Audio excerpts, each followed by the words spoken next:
दिल्ली में प्रदर्शनकारी किसानों के हंगामे और हुड़दंग के बाद हरियाणा में भी हाई अलर्ट है। डीजीपी ने सभी जिलों के पुलिस अधीक्षकों को उपद्रवियों से सख्ती से निपटने के आदेश दिए। डीजीपी ने कहा कि सरकारी कार्यालयों, वाहनों सहित राज्य सरकार की संपत्ति को नुकसान पहुंचाने और कानून व्यवस्था को बिगाड़ने की कोशिश करने वालों पर पुलिस कार्रवाई से नहीं हिचकेगी। हरियाणा के डीजीपी मनोज यादव ने हाई अलर्ट जारी कर तमाम जिलों में पुलिस कप्तानों को अत्यधिक सतर्कता बरतने के निर्देश जारी किए। संवेदनशील क्षेत्रों में अतिरिक्त फोर्स लगाई गई है।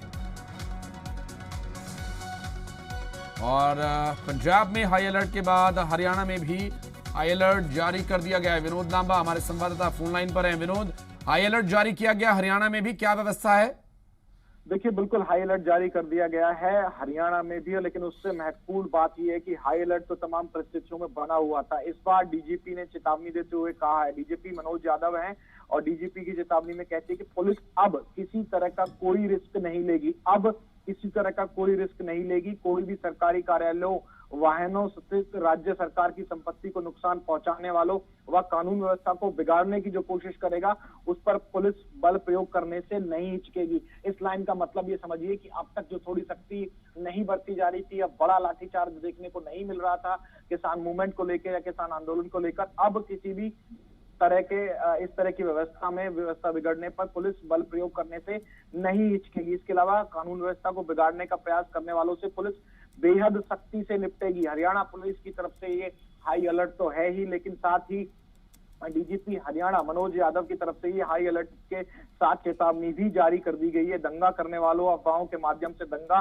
भड़काने वालों को हिरासत में लिया जाएगा और उससे सख्त कार्रवाई किया जाएगा। किसान आंदोलन को लेकर हरियाणा में हाई अलर्ट जारी किया गया है और डीजीपी ने साफ तौर पर जिला कप्तानों को ये निर्देश दे दिए हैं कि उपद्रवियों और दंगाइयों को अब नहीं बख्शा जाएगा, नहीं बख्शा जाएगा, बल प्रयोग करने से नहीं हिचकेगी।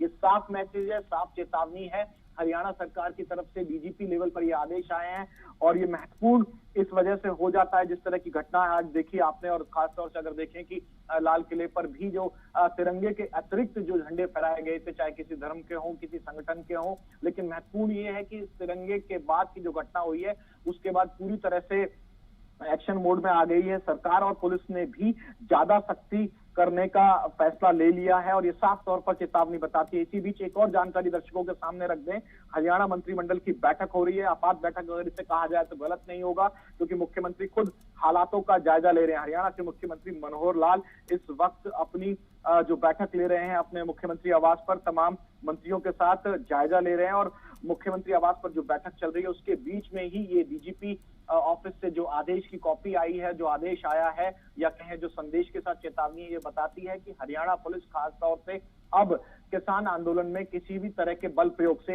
हिचकेगी नहीं। विनोद, दिल्ली में जब ये सब कुछ चल रहा था तो अफवाहें उड़ने की, अफवाहों की एक आशंका के चलते एहतियातन 12 बजे तक इंटरनेट सेवाओं को बंद किया गया। हरियाणा में क्या इस तरह का कोई आदेश?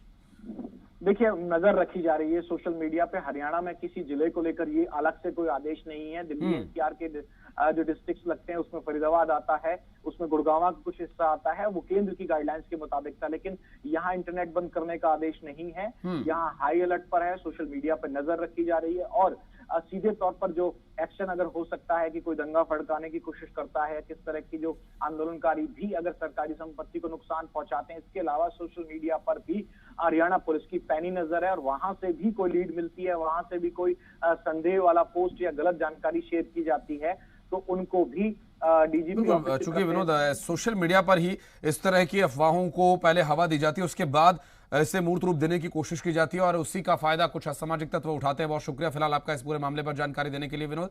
आगे अपडेट लेने के लिए फिर संपर्क करेंगे आपसे।